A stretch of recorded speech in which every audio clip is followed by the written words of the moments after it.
喂喂，testing，OK，好嗱，咁咧，以下落嚟咧就會錄翻一段片咧，同大家咧再重新温下咧選修單元咧要注意啲乜。嗱，咁當然啦，都考慮到咧，其實咧，片咧講太耐咧，大家未必係聽得晒噶啦，所以咧我只會講重點，亦都即係話咧落基本分數嘅內容。我諗首先咧就等我。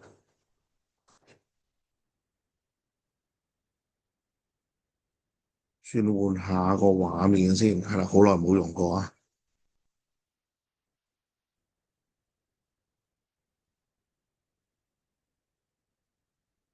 好，咁應該咧，大家咧應該睇到嗰個嘅誒白板噶啦。好，咁我哋開始啦。咁首先咧，先講咧呢個選修一，選修一。咁選修一咧，咁我建議大家其實就如果你本身咧真係唔係話太過勁嘅話，或者你求穩陣咧，搭選修一會好啲嘅。咁啊，原因講過啦，因為咧佢分咗三個 topic，咁分數分散啲咧，咁啊風險就分散啲嘅。咁啊，第一部分咧就係壟斷定價，壟斷定價係啦，即係話咧簡單嚟講，作為一個咧有壟斷力嘅生產者，當佢面對住佢自己市場嘅時候，佢會點樣定價咧？咁樣咁啊，講到咧好似好專業咁樣啦。咁其實講嚟講去咧，我哋都係講緊咧係呢一個嗯係啦，我哋都係講緊咧呢一個嘅規則嘅啫，M R 等於 MC 嗱，所以咧提一提你哋，如果你要選修一，佢一定會問咧，嗰個利潤極大化嘅條件嘅，個條件就係 M R 等於 MC。咁當然我建議就係寫中文啦，係啦，邊際收入等於邊際成本啦，跟住再括翻去寫住 M R 等於 MC 啦，咁樣係啊，咁呢句嘢咧應該就攞一分嘅。又或者咧，如果佢轉一轉個句式，佢問啊，以咩方法去決定嗰個嘅產量同價格，都係呢一個 M R 等於 MC。OK，係啦，咁所以咧，呢個就係第一個要提大家嘅，記住 M R 等於 MC，最好寫中文，邊際收入等於邊際成本。OK，溫好佢。好啦，咁然後咧就到畫圖啦。嗱，畫圖咧，咁我都講過啦，咁啊係有三方面嘅。咁啊，等等先，我研究下先。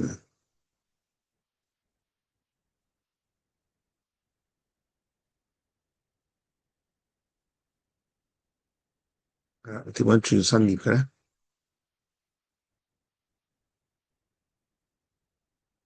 反先，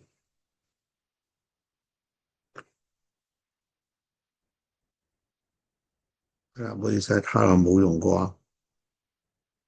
嗯，呢個呢個細啲都 OK，唔緊要，都好，我擺呢邊。好啦，咁畫圖係點樣畫咧？咁我講過有三個唔同類型嘅圖嘅，咁但係咧有啲基本嘢咧，你一定要做到。就算你揀錯圖，起碼你都唔會咧0分，你只要攞一分。好啦，一般嚟講咧，佢會俾個最基本嘅供需圖你，咁佢通常咧都俾埋條 D 線你噶啦。好啦，咁第一步你要點樣做咧？第一步你就畫條 MR，MR 係值一分嘅，係值一分嘅，所以除非佢畫埋俾你，咁如果唔係咧，你畫條 MR 咧一定廿分。好啦，MR 點樣畫咧？咁我而家用呢個第二隻顏色筆去處理一下啦。好嗱，首先咧 MR 咧，你係揾翻條 D 線掂到 P 線嘅嗰個點，即係呢個點。而家我紫色筆圈你嗰一點，由呢點開始拉落嚟，你拉到去邊度為止咧？拉到去大約條 D 線掂到 Q 嗰個點，同埋個零點，即係而家你見到下面圈嗰個兩個大約嘅中間位就得噶啦，唔使度得咁準嘅，但係中間位就得噶啦。我即係而家打交叉嘅位。好啦，咁你由 D 同 P 線嗰個嘅交點咧，咁樣拉落嚟，拉到落去呢個中間位，然後寫翻 MR。MR 嗱，咁基本上咧你就已經有一分㗎啦。咁所以咧你記住點樣都好，你畫咗條 MR 先。咁你答咗 MR 等於 MC，你畫咗 MR，咁你已經攞咗2分㗎啦。OK，好啦，咁然後第二步咧，你就畫條 MC 線啦。咁 MC 線咧，佢有3種形態嘅，亦都因為呢3種形態咧，導致3幅唔同嘅圖出嚟。咁第一條係咩咧？第一條咧就係我成日所講嘅 Nike 線啦，又或者你唔使理佢開頭嗰度嘅，總之你畫條咧 S 線出嚟，因為咧 MC 線就即係等於 S，OK？供應即係等於邊際成本，需求就等於邊際收入或者都係邊際效益，睇咩課題。但係供應咧就係等於邊際成本，所以咧你等於咧就畫條 S 線出嚟嘅啫。好啦。嗱，我括住 S 咧，係等大家咧清楚了解佢等 S 線嘅啫。咁你真正畫嘅時候咧，唔好寫 S，你寫 MC 係啦。你唔好寫個 S 出嚟，寫 MC 就得啦。好啦，咁然後我哋咪見到 MR 同 MC 之間咪有個相交點咯。我而家綠色筆圈住嗰度。好啦，咁然後你將佢拉落嚟，直至掂到 Q。咁呢度咧就 mark 個點叫 Q1。好啦，咁然後咧。拉完我就拉上咯，拉上去掂到條 D 線，跟住咧打橫走，直接掂到條 P 線。咁呢個咧點翻翻點咧就係 P1。嗱，咁你由個相交點嗰度向下拉，拉到個 Q，跟住向上掂到個 D，再打橫走去拉個 P 就係咧，呢個 P 同 Q 咧就係利潤極大化之下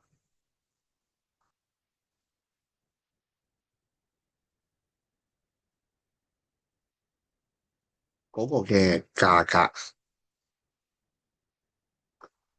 同埋嗰個嘅產量啦。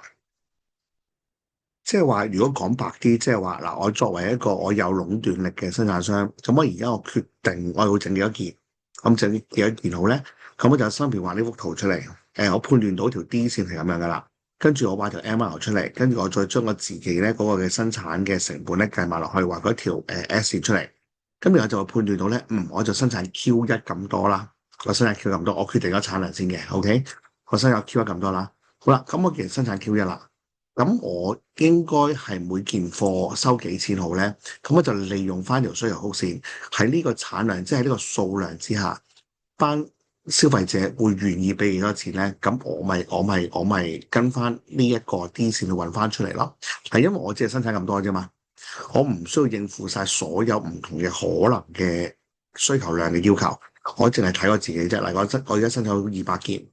咁我咪直接睇下，如果要200件嘅話，成個市場要200件嘅話，呢啲班消費者合共願意俾咩價格咯？咁譬如我而家揾到啦，如果200件嘅時候咧，佢哋係會願意俾8蚊一件嘅，係如果300件嘅時候咧，咁就可能係要7蚊一件嘅，咁如此類推。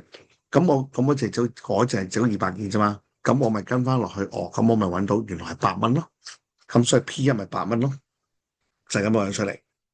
咁基本上咧，你咁樣揾到出嚟之後咧，你已經咧可能攞到2分至3分噶啦。你揾到 P 同 Q 之後，好啦，咁跟住咁你要揾咩咧？咁跟住咧，你就要學習一下啦，就係咧要揾淨損失。咁啊，淨損失係咩嚟咧？咁如果你一直都唔了解咧，我再講一次。其實咧本身咧均衡點係最完美嘅，係經濟學嘅理論最完美嘅。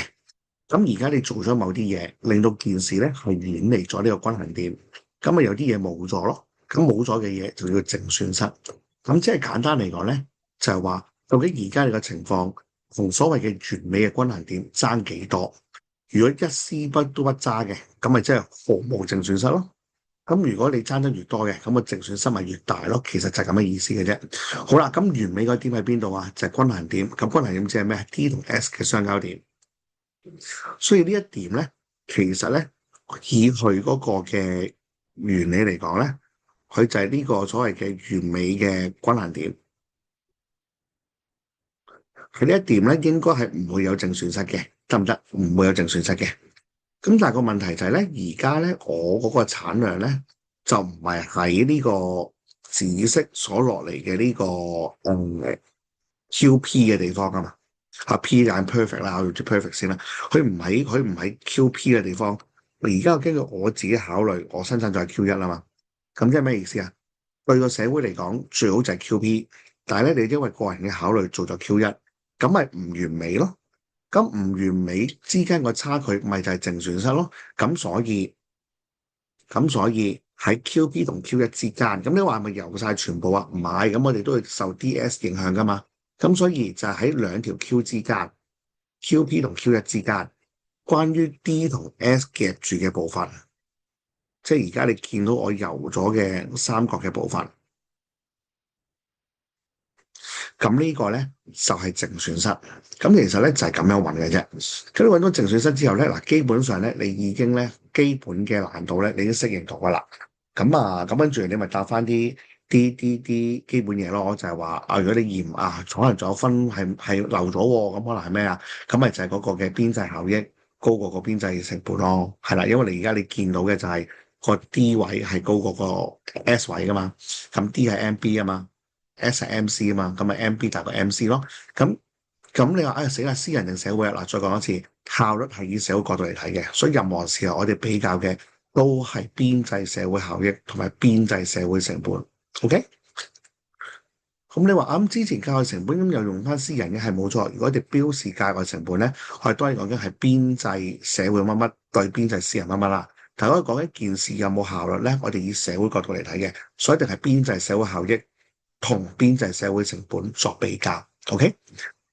好啦，咁嚟到呢個之後咧，咁如果佢再難啲嘅題型咧，咁佢可能就會話啊條 MC 會喐啊，個 D 會喐啊，credit card 嗰啲嘢。嗱，基本上咧，咁呢啲咧其實都係偏難嘅，咁啊做到就做啦咁樣。咁而家譬如我舉個例，我攞條紅色線，我如果譬如 MC 增加咗咁點啊？咁其實係照畫嘅啫，咁你好似一般公式咁樣咯，畫條平行線出嚟。係啦，我係平線出嚟，咁然後你再揾翻 MR 同 MC 嗰個相交點咯。嗱，即係而家我圈起呢部分，跟住你又拉落去，你又拉上去，咁你自然咧，你要揾到咧嗰、個、新嘅 Q 同 P 噶啦。OK，咁你話我淨損失個轉變係點啊？咁我亦都教過大家嘅，越遠離均衡點越唔有效率，越近均衡點越有效率啊嘛。咁所以佢越遠離均衡點咧，你會見到其實個三角形係大咗嘅。OK，大咗而家咧，我紅色油咗嘅部分嘅。咁所以咪越冇效率咯。咁咧其實 by common sense，如果成本高咗，咁啊產量少咗，呢個合理啊，係咪先？咁如果產量少，你咪畫幅圖咯。咁跟翻條 D 線走，產量少咗，咁個價格咪高咗咯，係咪？即係就算我畫唔到圖，按道理咧，我都應該知道咧佢個變化係點樣嘅。OK，咁啊，由於遠離咗均衡點啊，Q 少咗啊嘛，而家遠離均衡點啊，咁啊淨損失咪大咗咯。即係呢啲咧畫唔到圖係一件事，但文字應該係答到嘅，淨損失大咗啦，產量少咗啦。咁個價格係高咗啦，咁樣好啦。咁啊，如果你譬如話好似上年咁樣，佢突然間整條 D 線增加咁點啊？嗱，呢度咧就難少少咁，但係當然啦，上年出咗咧，我覺得今年唔會翻出嘅。咁啊，循例講講啦。咁如果係 D 線增加，你畫多條 D 線出嚟，咁咧最大嘅問題就在於咧，你嗰條 MR 線咧，你就不合時宜啦，你又要重新畫過啦。咁所以咧，你就要咧睇翻嗰個嘅黃黑色啦，睇翻嗰個嘅D 掂到 P 嘅相交點咧，重新拉條線落嚟，係揾翻中間點拉翻條線落嚟，咁啊見到新嘅 MR 二，咁跟住你又重新又要揾個新嘅相交點，咁咧即係如果呢度嘅話，係啦，咁個相交點就變咗喺呢度咯，黑色圈住呢度啦，重新揾個咁嘅相交點去做咯。咁當然啦，如果你譬如話呢個真係理解唔到喎，咁算啦，由佢啦，咁我話都係 D 線增加，我咁你已經有一分啦。咁但係就如果做咗就做啦。好啦，咁你話咁對產量嚟講會點樣啊？咁樣，咁你其實如果你見到嘅，如果而家以黑色嚟講咧，佢同青色比咧，就好明顯咧，嗰個嘅 Q 黑色嘅 Q3係大過青色嘅 Q1嘅。咁即係話其實嗱都有 common sense 嘅，咁我需求增加咗，咁個產量咪多咗咯，係咪？咁個產量多咗，咁你跟翻條 D 線就噶嘛，產量多咗，價格咪跌咗咯，係咪？咁即係其實都係我話唔到同一件事，但文字答到噶嘛。好啦，咁然後嗰、個淨損失咧，嗱淨損失就比較麻煩啲嘅，因為咧成個三角形咧係向咗上走啊嘛。即係而家我黑色有嗰個部分向上走，咁所以咧喺呢度嚟講咧，我哋都未必判斷到咧個淨損失大咗定細咗，因為個均衡點都走咗，係啦，咁所以呢度咧你可以當作不確定先啦，即係嗰個淨損失大與細嘅話，係啦，咁但係成個三角形咧就向跟住條 S 線咧就向咗右上方咧就走咗上去嘅，係啦，咁但係都係啦，呢個係一個比較高難度嘅部分啦，咁如果跟到就跟，跟唔到就跟唔到啦，OK，好，咁呢個咧就係第一個 case，OK，第一個 case。好啦，咁然後到第二個 case 啦。咁咧第二個 case 之前咧，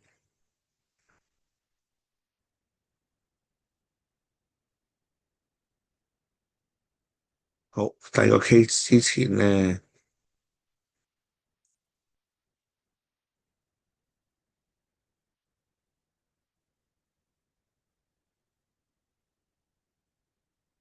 查查黑板先，OK，好。咁第二個 case 咧就係條 MC 嘅橫線啦，咁啊做翻基本功啦，中間一個中間點，咁然後咧由呢個拉落嚟，咁成為 MR 落去攞一分先啦，OK。好啦，咁如果而家佢嗰條橫線，佢 MC 係條橫線嚟嘅，OK。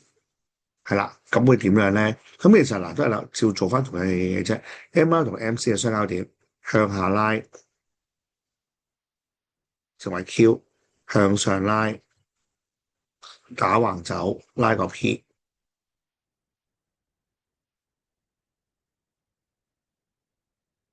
拉個 P 係啦。咁你都會揾到咧嗰個嘅 P 同 Q 嘅。咁但係個淨損失咧就會有啲唔同啦，因為咧本身 S 線咧打橫咗啊，MC 係 S 線嚟噶嘛，所以而家咧佢嗰個最靚嗰個點咧，最完美嘅均衡點咧，其實就喺呢度。佢呢個 S 嚟噶嘛，最靚均衡點喺呢度，係紫色嘅。咁但係咧，而家我個產量咧就喺粉藍色嗰度，咁所以之間嗰個差距 D 同 S 包含到嘅範圍，咪就係淨損失咯。即係而家我游咗嘅部分咯，得唔得？咁咪淨損失咯。咁所以呢個都係三角形啦，呢個就係直角三角形同直角三角形咧有啲唔同嘅。係啦，咁同樣啦，如果你譬如 MC 上升啊、D 上升啊嗰啲，如果你想試下嘅，咁你只攞張紙嚟畫，即係 send 翻俾我睇睇，你畫得啱唔啱咯？係啦，咁我呢度咧就唔再重複頭先所做嘅嘢啦。好啦，咁如果第三個case，sorry，MC 係零嘅，OK，咁要點樣做咧？咁樣，咁首先嗱都係啦，揾翻個相交點，寫翻個 ML 啦，OK。好啦，咁然後咧，MC 係零係咩意思咧？嗱，頭先 MC 嘅橫線咧，就即係話咧，我生產每一個額外嘅貨品或者提供多一位嘅服務咧，嗰個成本係一唔一樣嘅。即係我提供多個5蚊，再提供多個五蚊，再提供多個5蚊，咁就係頭先個幅圖。MC 等於零咧，就即係話其實咧，我提供多一個咧係唔需要成本嘅。係啦，即係我整多一件貨品或者我服務多一個人咧，係唔需要成本嘅。咁呢啲咧通常就會容易啲見喺譬如啲網絡供應商啦，因為我本身個網絡就俾好多人用噶嘛。咁你第十個人用同第11個人用，我都係做咁多嘢。咁所以佢個邊際成本咪零咯，係啦。但係如果一般產品嚟講咧，其實就好似 MC 等於零嘅。咁但係唔緊要，題目咧應該會有個提示咧，就係話佢究竟係邊一個題㗎啦。如果你話佢採取一般壟斷定價，OK，一般壟斷定價，或者有冇提過任何邊際成本嘅嘢咧？咁佢就係第一幅圖，就係由咗自由向上走嘅 S 線，就係 MC 線啦。咁但係如果佢譬如刻意到提你就提供多一名乘客或者用戶使用嘅成本是一樣的，係啦。咁樣呢個就係 MC 就係一條橫線啦。OK。咁如果譬如話提供多一名嘅成本係零，或者提供多一名嘅用戶咧係唔需要成本嘅，咁咧就 MC 等於零啦。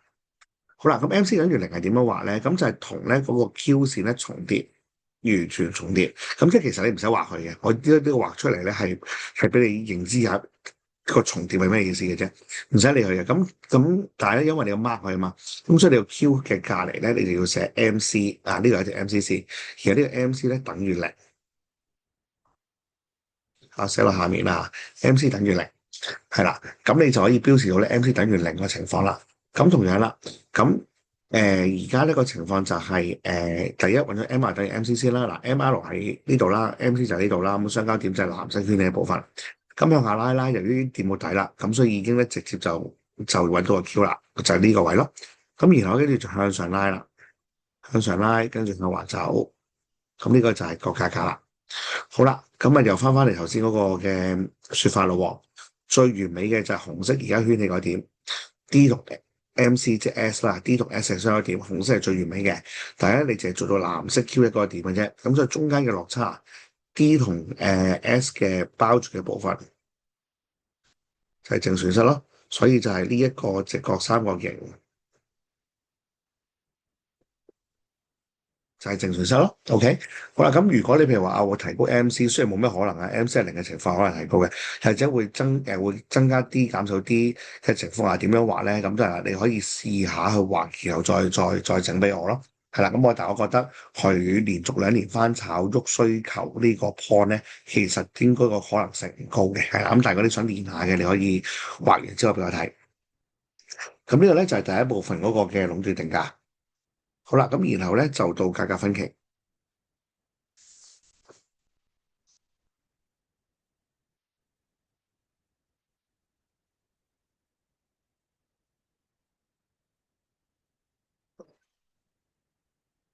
嗱，基本上咧價格分歧咧，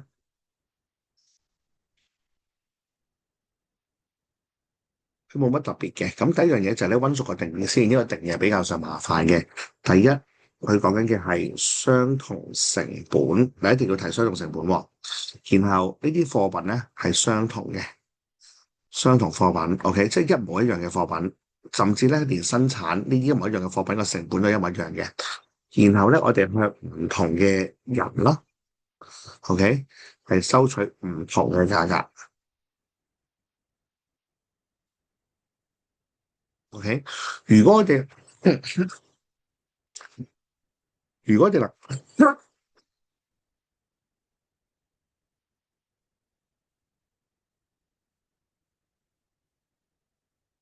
唔好意思啊，如果我哋能夠做到咁樣咧，咁就價格分歧。咁咧基本上咧佢有三樣嘢啦。咁啊，第一就一級啦，一級就係咧每個人係分開嘅。咁呢個係好難嘅，因為你要將每個人分隔開為一個不同嘅市場。好啦，咁第二咧就係按用量收費嘅，用得越多個單價越平。咁第三咧就係咧佢有一啲唔同嘅身份或者資格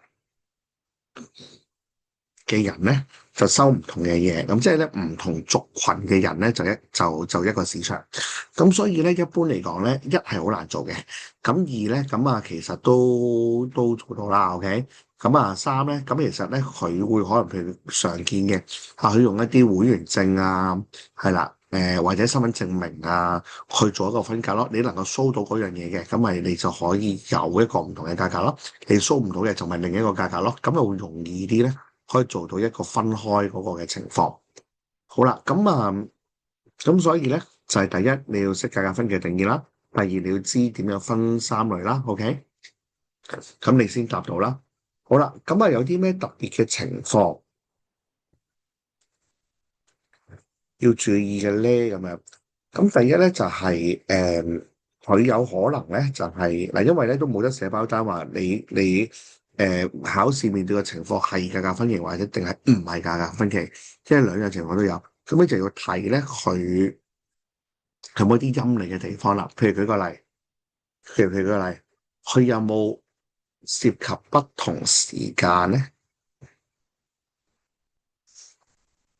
係啦，咁我要知道咧，唔同時間咧，有時候咧嗰個成本係唔同嘅。譬如舉個例，禮拜日同禮拜一，OK，禮拜日繁忙時間嚟嘅喎。咁其實如果我去提供服務，我去 serve 嘅時候，其實我成本可能相對高啲嘅喎。譬如戲院啦或者可能係鐵路啊呢啲咪係咯。咁但係平日又可能唔係嘅喎。咁或者可能啦，譬如講起鐵路啦，咁譬如我翻工放工時段咁一定係忙啲嘅喎。咁我中間中午可能係一兩點啊嗰啲時段就可能得閒啲嘅喎。咁呢啲個成本都會唔同嘅喎。咁所以留意下有冇不同時間啦。第二，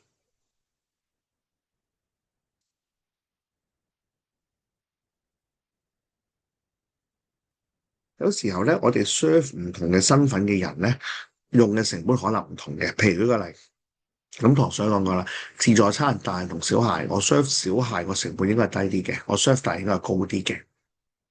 咁呢度咧，你都可能要留意。咁但係如果你真係諗過啦，喂唔係喎，佢 serve 唔同嘅人都係花同樣嘅成本啫喎。譬如舉個例，我巴士我小朋友又坐一個位，大人又坐一個位，咁應該唔影響啦。OK，又或者咦，我呢樣嘢其實都冇分咩日子嘅喎，嘅咩日子都係咁上下㗎啦，嗰個嘅銷量。咁呢種情況下咧，就係嗰個價分期。咁所以咧，你要留意下，佢有冇特別提呢個嘅假期同平日啦。係啦，高峰時段或者係一般時間啦，又或者咧，可能大人啊、細路啊咁樣。好啦，咁然後咧就到價格分期嘅條件啦。呢個都好重要，因為如果我哋實施唔到個條件咧，其實真係做唔到價格分期。咁所以咧，我哋係要有以下條件嘅。咁其中第一個最重要嘅就係個市場咧，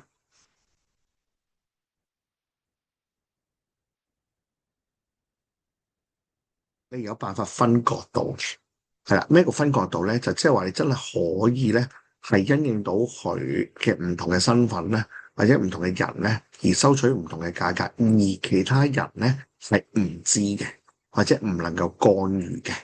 係啦，咁因為如果你係能夠有得干預到咧，咁佢哋咪派個最平嘅人嚟買晒你啲嘢，跟住再分翻俾佢哋咯，就唔會係每個人嚟買咯。咁所以我確保到嘅就係話佢哋每個人一定係可以咧，係咩個分割到市場，你一定係可以做到生意之餘，並且咧佢可以真係自己俾錢嘅，佢唔使託其他人咧去買去俾錢嘅，咁咧就叫做可以分割。咁同埋咧。你唔同嘅市場之間咧，一定係唔同嘅需求彈性。嗱，呢個咩意思咧？就係如果你分割到市場，但係啲人都係相同彈性嘅，咁其實你個價格咪一樣咯。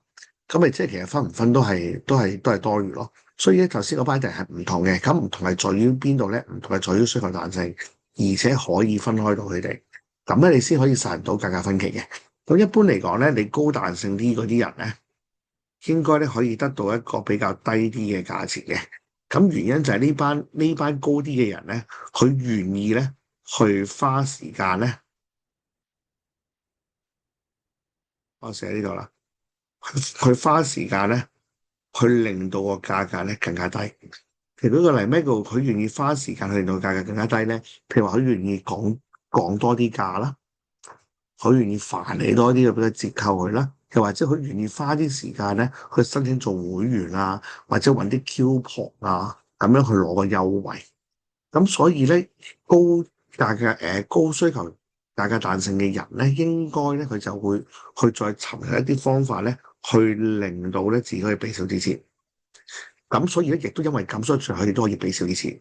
係啦，咁因為我哋做咗嗰啲嘢嘛，咁都做嗰啲嘢，基本上就可以幫助佢分隔到市場啦。譬如我有冇嗰張 coupon，或者有冇做會員，諸如此類。係啦，咁呢個咧就係價格分歧嘅部分。咁希望咧大家就後日嘅時候冇分錯啦，咁樣。好啦，咁跟住咧就到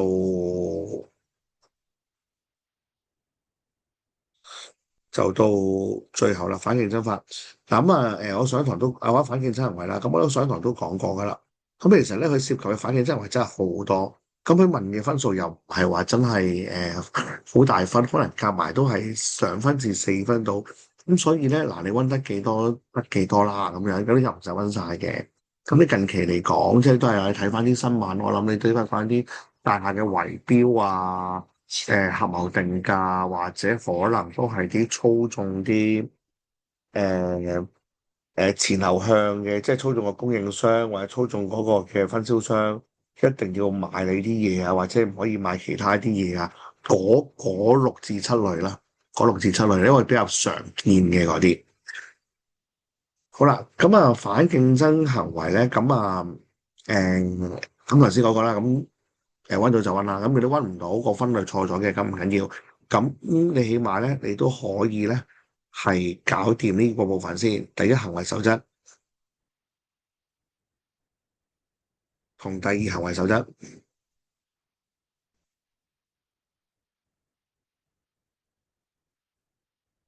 係啦，咁呢個點樣分咧？嗱，非常之易分嘅。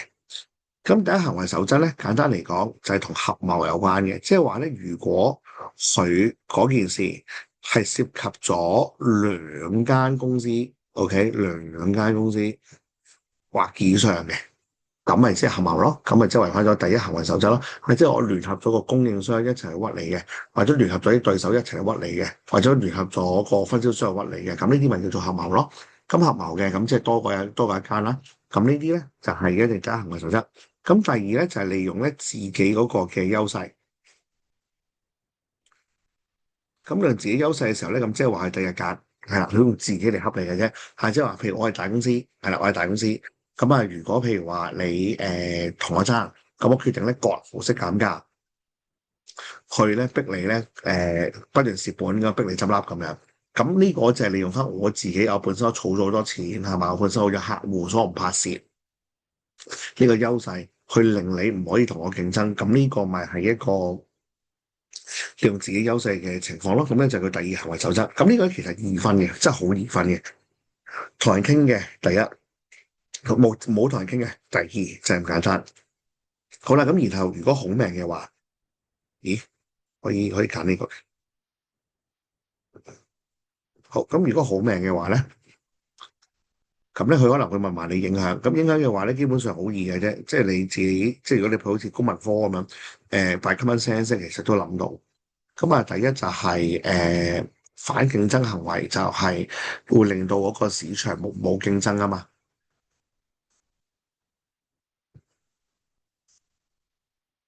咁冇競爭個結果咁點咧？冇競爭嘅結果就係第一個價格會上升咯，第二嗰個嘅質素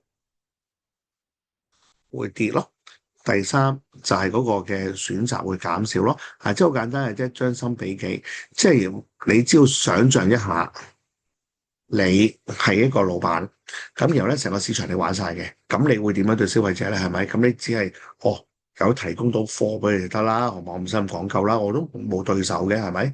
咁所以價可以收高啲，咁啊質素可以低啲，咁啊另外就亦都可以咧，就係選擇都可以俾少啲，即係我唔使咁樣就你嘅。咁所以以上咧呢三個咧都有不利消費者嘅，不利消費者。咁你對於成個譬如可能對個社會嚟講啊，你可能。再進一步嚟講，你其實就可能係冇進步啦，係咪啊？冇進步啦，咁啊亦都冇創意啦。點解啊？因為我自己玩晒啦嘛，我自己玩晒嘅時候，我就唔使咧去提升啲生產技術啊，或者去再整啲新嘢啊，去吸引你嚟幫襯我咯。因為你一定係幫襯我噶嘛，咁所以我唔使專登再研發啲咩新嘢。咁所以對於成個社會嚟講咧，咁就可能咧就係冇創新，亦都可能冇進步啦。咁呢個咧就係選修一嘅部分。好啦，咁啊跟住到最刺激嘅選修二啦。OK，咁啊未必多人聽嘅，咁我都係快速講啦。OK，係啦，因為呢個都係高手領域。好啦，嗱，基本上咧佢係會有兩種物品，X 同 Y。咁咧佢嗰個生產可能曲線咧，可能係直線或者可能係曲線，冇問題嘅。咁我示範兩種嘅情況啦。咁譬如如果係曲線嘅時候，咁啊，寫翻個名啦，PPF 啦，OK，PPF，可能 A 國嘅 PPF 咁樣。好啦，咁我哋點樣揾嗰個嘅生產點咧？OK，咁基本上咧，首先佢咧應該咧會有個國際價格線嘅，或者貿易比率，OK，國際價格線嘅。好啦，咁呢個國際價線咧，咁你就喺個表嗰度咧，佢自己 serve 出嚟。譬如舉個例，如果譬如話我一 Y 對二 X 咁樣啦，OK，咁咪一 Y 對二 X 咁樣畫出嚟咯。好，咁然後咧我就自己諗啦，無限伸展，無限伸展，無限伸展，直至咧可以咧伸展到咧啱啱好同呢條 PPF 咧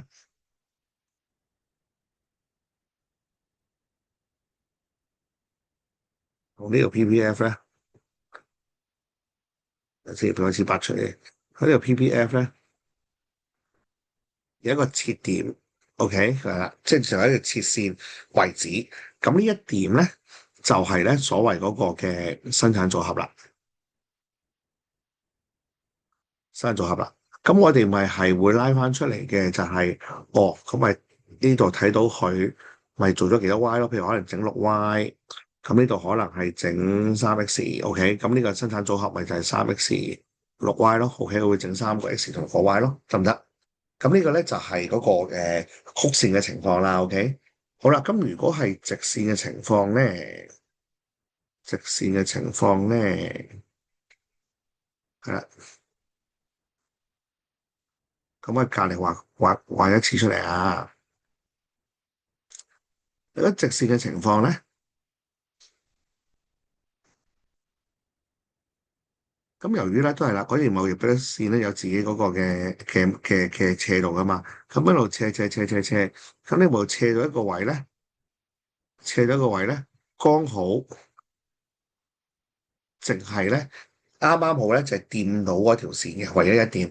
咁通常如果佢係直線嘅情況咧，通常咧佢都係咧齋整一片噶啦，OK，即係好似譬如呢個咁樣，可能咧佢會係0x 唔 y 噶啦，OK，係啦，可能係齋整 y 唔整 x 噶啦，諸如此類，諸如此類，OK，得唔得？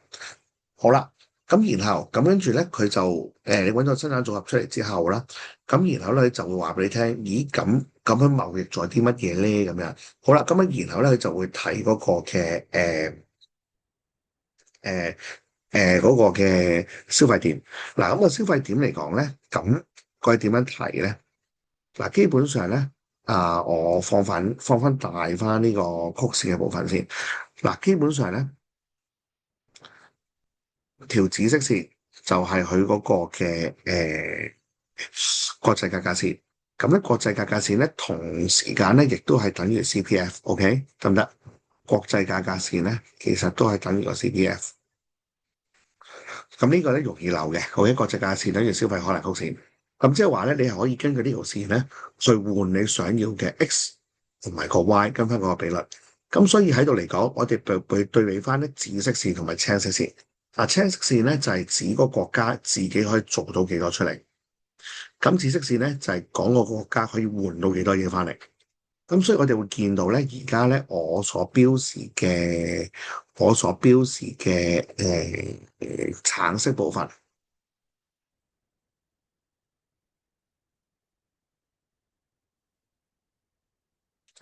呢啲部分咧就係呢一個國家自己做嘅時候，即係青色線嘅時候所不能到達嘅地方，但係咧你可以透過貿易咧就可以到達到呢啲地方。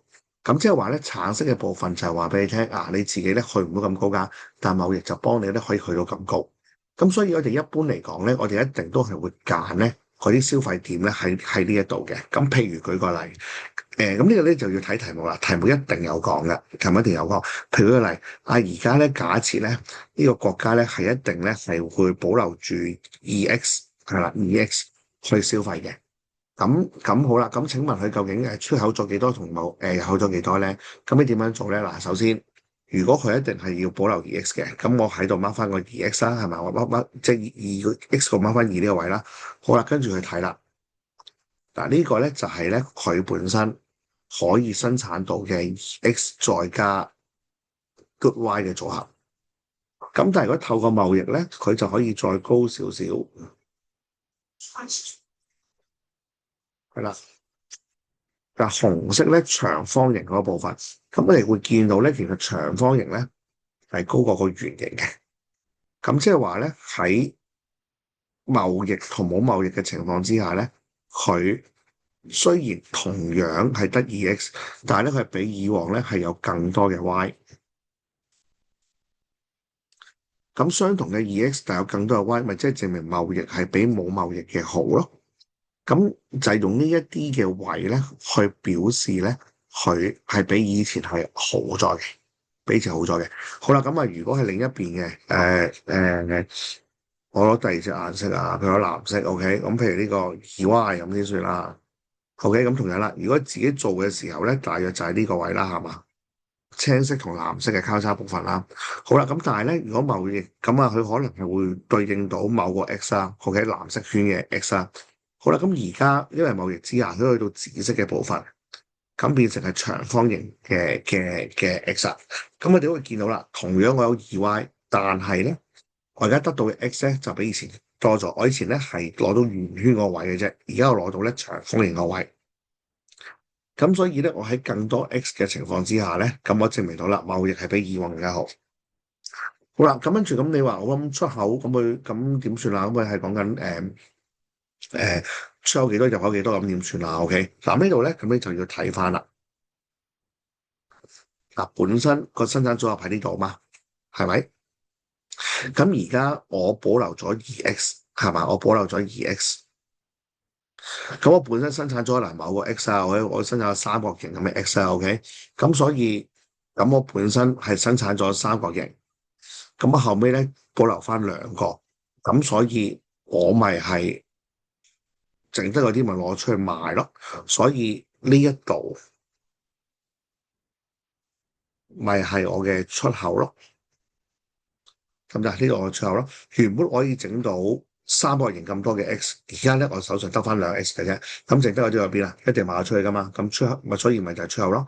好啦，到進口啦，咁同樣啦，咁原本嘅生產組合係黑色圈住嘅紫色交叉部分啊嘛，OK，咁啊我當都係啦，我唔好睇個6Y 住啦，我都係當啦黑色三角形，黑色三角形，原本我得咁多 Y 嘅啫，咁我最後你話俾我聽，竟然係有長方形咁多嘅 Y 喎，OK，咁即係話。我本身係得三角形咁多嘅啫，而家你話俾我聽有長方形咁多，咁我無啦啦多咗嘅嘢係邊度嚟嘅咧？OK，咁一定就係買入嚟噶啦，咁所以呢一部分咪進口咯，佢呢部分咪係進口咯。嗱，所以咧你話進口同出口係點樣睇嘅咧？嗱，首先你要知道你整咗個位，你生產咗喺邊度先？你一定要知道你生產咗喺邊度，唔係由零開始㗎，絕對唔係由零開始㗎，睇情況係啊。你生咗喺邊度？跟住又睇你咧，而家你消費個位喺邊度？跟住就揾落差嘅位啦。咁如果你少咗嘅，咪就出口咯。譬如我原本係三角形咁多嘅 X，而家得翻2X，咁咪即係少咗咯。咁少咗嘅嘢就係賣咗出去。好啦，咁調翻轉啦，多咗嘅嘢就係買入嚟。我原本係得三角形咁多嘅啫，而家為好成長方形咁多喎。咁兩者之間個差距部分咪就係進口咯，得唔得？好啦，咁如果直線咧，嗱直線咧同樣嘅。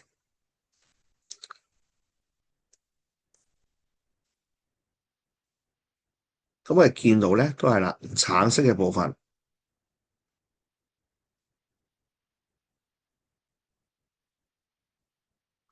就係以前咧，我靠自己自力更生紫色嘅時候咧，我去唔到嘅。今日透過有藍色呢條貿易線之下咧，我可以去到嘅個範圍。OK，好啦，咁所以咧，就會係咁。咁你由於咧佢通常直線嘅情況之下咧，佢會比較專門化生產啲嘅。咁好似而家呢個 case 咁樣，佢完全唔整 X 就整個 Y。好啦，咁啊假設嗱都係啦，嗱題目可能會講，題目會講嘅，譬如舉個例，咁而家咧我最尾咧我 keep住有2Y 嘅，我 keep 咗2Y 嘅，咁佢個消費點喺邊度咧？嗱，如果最尾 keep 咗2Y，咁根據翻咧佢呢個國際價格線，即係同時等於係 CPF 啦，OK 嘅情況之下，水平線咁樣睇2Y，佢自己做可以做到咁嘅，但係換嘅時候咧可以換到咁樣，OK。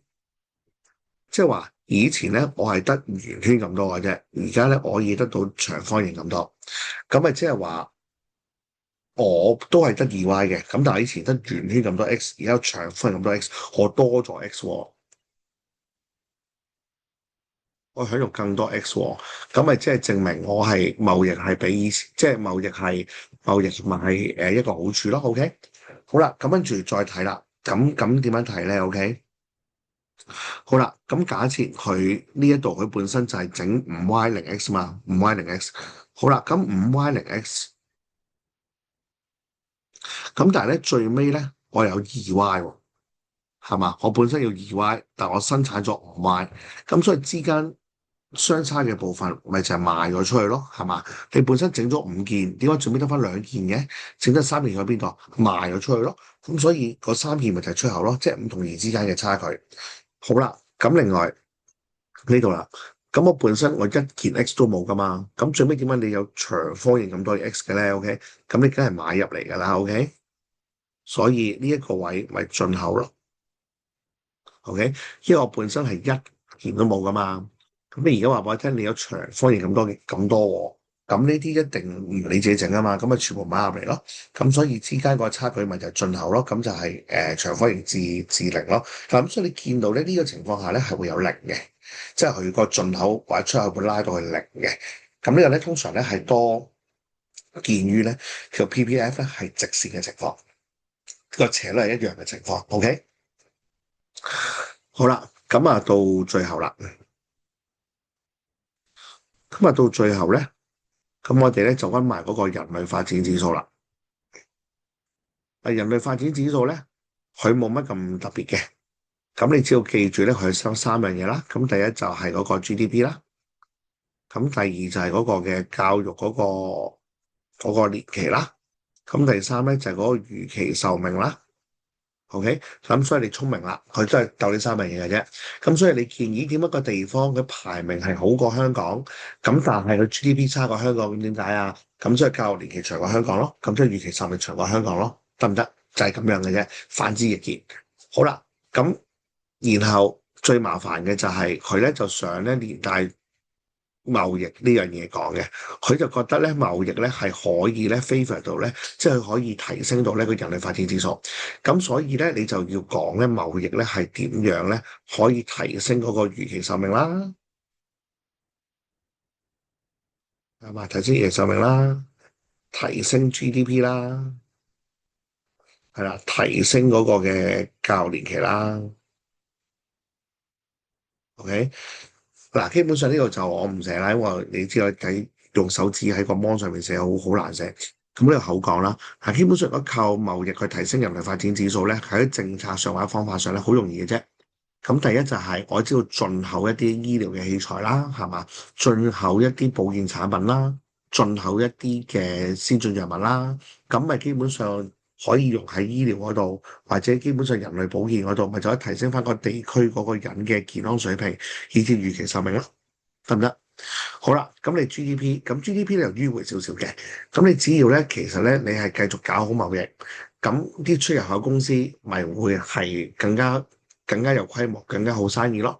咁所以如果出入口公司咪會請多啲人咯，咁咪會刺激到個就業，咁然後就會提升到個 GDP 咯，得唔得？呢個都易講嘅，但係教育年期咧，就比較難講嘅，即係如果透過貿易去做嘅話咧，就比較難講嘅。咁基本上教育年期咧，其實政府自己提升都得㗎啦，咁唔一定透過貿易。咁所以咧，如果你話有透過貿易嘅時候咧，最好大家就係諗咧，可以運啲咩嚟去提升嗰個預期壽命，又或者咧佢係點樣咧可以刺激到咧嗰個嘅經濟發展，從而提升個 GDP。由呢兩個方向去諗先，因為預期壽命sorry 教育年期咧真係好難啦。嗱好啦，咁啊大約咧就講到你呢度，講到你呢度。咁啊，咁仲有1-2日時間啦。咁我知有啲同學聽日考慮款啦，咁唔緊要嘅。咁考慮款之後再加把勁溫。係啦，記住啦，呢幾日有咩唔明咧，就真係好問啦，因為分數係你自己嘅，可能即係問多2-3題，攞多2-3分咧，可能就啱啱好咧夠你升一個 grade。咁起碼咧呢個成績咧可以就比你預期咧係更加好睇。OK，係啦，咁啊有咩咧咁就 WhatsApp 再講。好，係咁，拜拜。